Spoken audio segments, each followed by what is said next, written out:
Hi, Assalamualaikum. My name is SYAFIQAH, and today we are going to present about personality, value, and perception.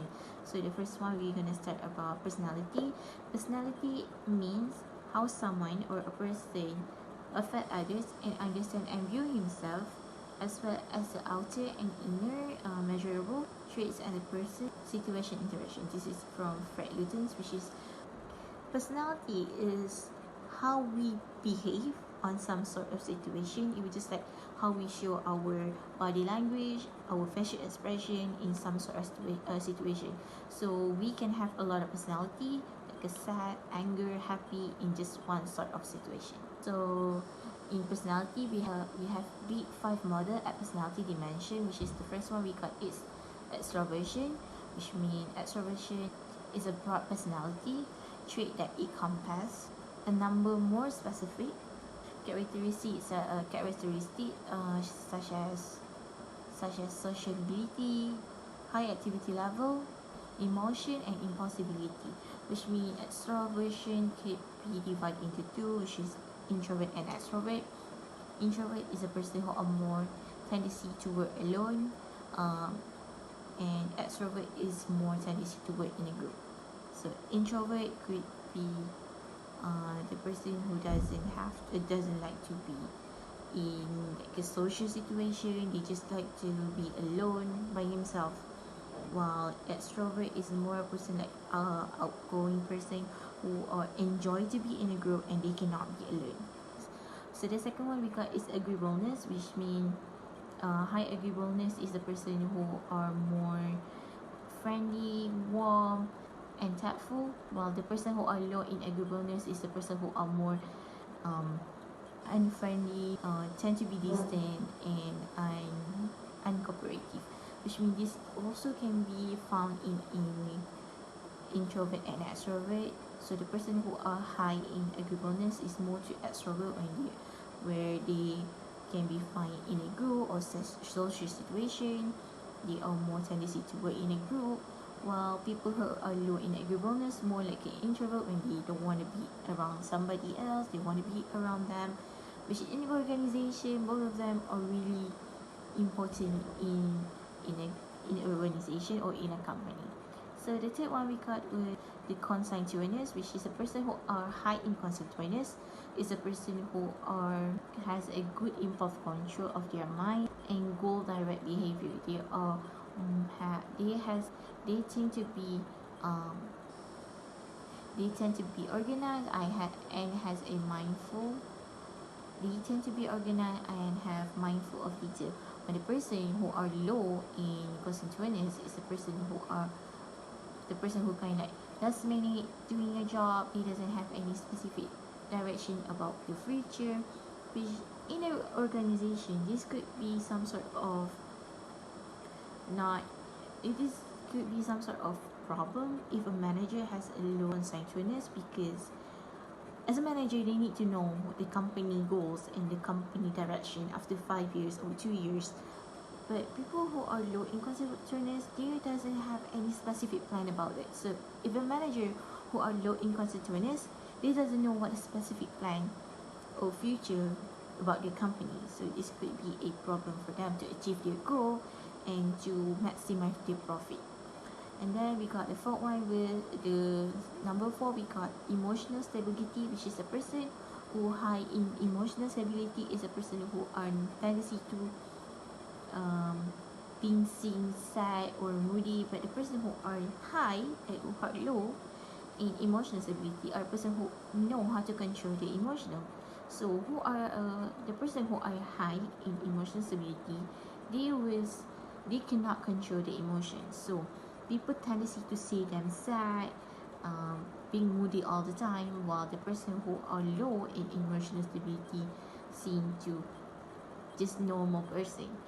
They can control the emotional where they be, like with their friend they be happy, when they're sad they were alone. So the last one we got is openness. Openness to experience, which is the person who are high in openness is a person who are more open-minded, which they can accept someone's idea and they has it encouraged to give someone their idea, while the person who are low in openness, they more tendency to just silence and just give just agree with someone's idea. They doesn't have any encourage to give the idea, which is in manager. Both of them are good because when you are high in openness for a manager, they know they has encouraged to take a risk, which is really great for a company to take a risk on investment. For example, they know how they gonna lose, but they has the courage to take a risk because they know behind that loss there was some sort there was an opportunity to grow their profit. While the person who are low in openness, they doesn't want to take that risk because they know the risk gonna make the profit loss. So they tendency to just do what they done for a year, like the same investment. They doesn't have any encourage to take any risk, which is both of them are really good for a company. So like I say, extroversion, we got introvert and extrovert, which is introvert is a person who are tendency to work alone, which is in a company or in a organization. This is really good for them because they have time to focus on certain tasks. Because introvert, when they focus, they can deliver a really great idea. Because a person who doesn't want to speak the ideas, because of the introvert, they has many ideas that they have, but they doesn't have any tendency or any encourage to tell everybody. So when they work alone, they could focus. They will give or deliver a really great idea for a company, which is a really good thing. So the person who are extrovert, they are more like an outgoing person, which is they are a tendency to work in a group, which is a really good thing because when they were working in a group, they can deliver their ideas, which is a really great to create one big solution that can settle any problem in organization and achieve a company goals. This can make the time short to settle just one task because in a group everyone giving the ideas, which is a really great thing. So we move to value, which is value according to Mr. Haralambus. Value is a belief that something is good and deserved. Something is good and deserved. But according to Zalixny and David, value is more about ideas in the mind compared to norm that they specify how people should behave. So value can be represented as our belief or thoughts about some sort of situation or something.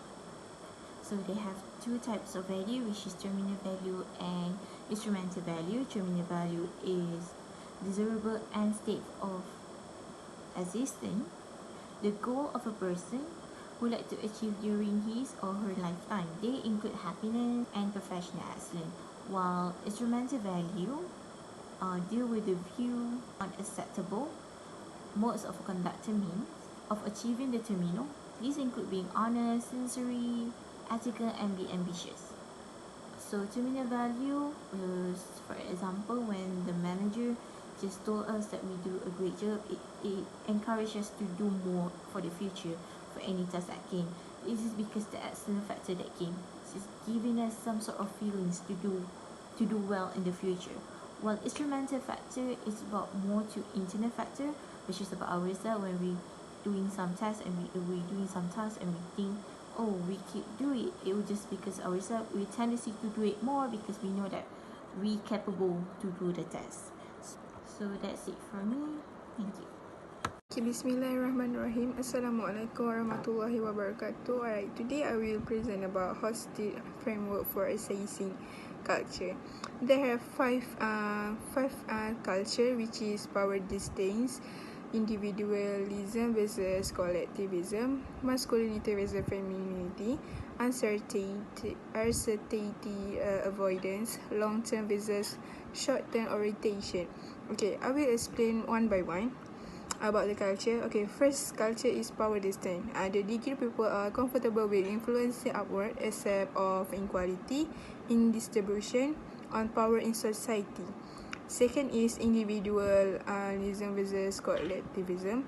How personal need to end goals are prioritized and the needs and goal of the group. Okay. Third is masculinity and femininity. Masculine society have different rules. For men and women less so. in feminine culture. For uncertainty avoidance, how comfortable are people with changing the way their works or life. Lastly, long-term versus short-term orientation. Long-term orientation is when you are focused on the future, which is short-term orientation is when you focus on the past or present, consider them more important to the future. Okay, for example that I can give for masculinity versus femininity. Masculinity organization, men always think they need to be a leader in organization, while woman is the quality of life. For femininity, both genders supposed to be equal. Okay, for power distance example, in high power distance, people tendency to look over power and status. Like employee will make the manager happy by doing everything what the manager ask they to do, because of the status of the manager, because they are manager. So employee will make anything for the manager to make the manager happy. Okay, next is perception. Perception may be defined as a cognitive process by which people attend to incoming stimuli, organize and interpret such stimuli into behavior. Okay, perception have three-stage process. First, selection, organization and interpretation. Okay, first, selection. Selection is the first part of the perception process in which is we are focused on our attention on certain incoming sensory information. In selection, we choose a stimuli that attract our attention. Second, organization. Organization is the second part of the perception process in which is we sort and categorize information that we perceive based on innate and learned cognitive pattern. Third, interpretation and categorize are generally that most subjective areas of perception as they involve decision about whether listener like what they hear and what they keep listening. Okay, next, errors and bias in attribution. They have 5: self-serving bias, selective perception, fundamental attribution, error, contrast effect and halo effect. Okay, first, self-serving bias. The self-serving bias describe when we attribute positive event and success to our own character or action, but blame negative result to external factor unrelated to our character. Second, selective perception. Selective perception is the process by which individuals perceive what they want to hear in a message while ignore a positive viewpoint. It is a broad term to identify the behavior of people exhibit, as we all tend to see things based on our personal frame of reference. Third, fundamental attribution error. The fundamental attribution error refers to an individual tendency to attribute another's action to their character or personality, while attributing their behavior to external situation, factor outside of their control. In another words, you tend to cut yourself a break while holding other 100% accountable for their action. Okay, fourth, contrast effect. The contrast effect refers to the enhancing or diminishing of a perception or cognition, which is a result from a emulation previous or stimulationist exposure to a lesser stimulus. Okay, lastly, halo effect. The halo effect is when one trait of a person or thing is used to make a overall judgment of that person or thing. It supports rapid decision even if biased one. Okay, I will give example for self-serving bias and halo effect. Okay, for example, in self-serving bias, when working in term, they tendency to blame someone else when they work was not right. But if the work got accepted, they will say that they are the one doing the job and their group. Okay, halo effect is when we see someone in woo are set by their face, we tend to judge without knowing the problem. This can affect employee trust on their manager if they tend to have this behavior. Okay, that's all from us. Thank you. Assalamualaikum.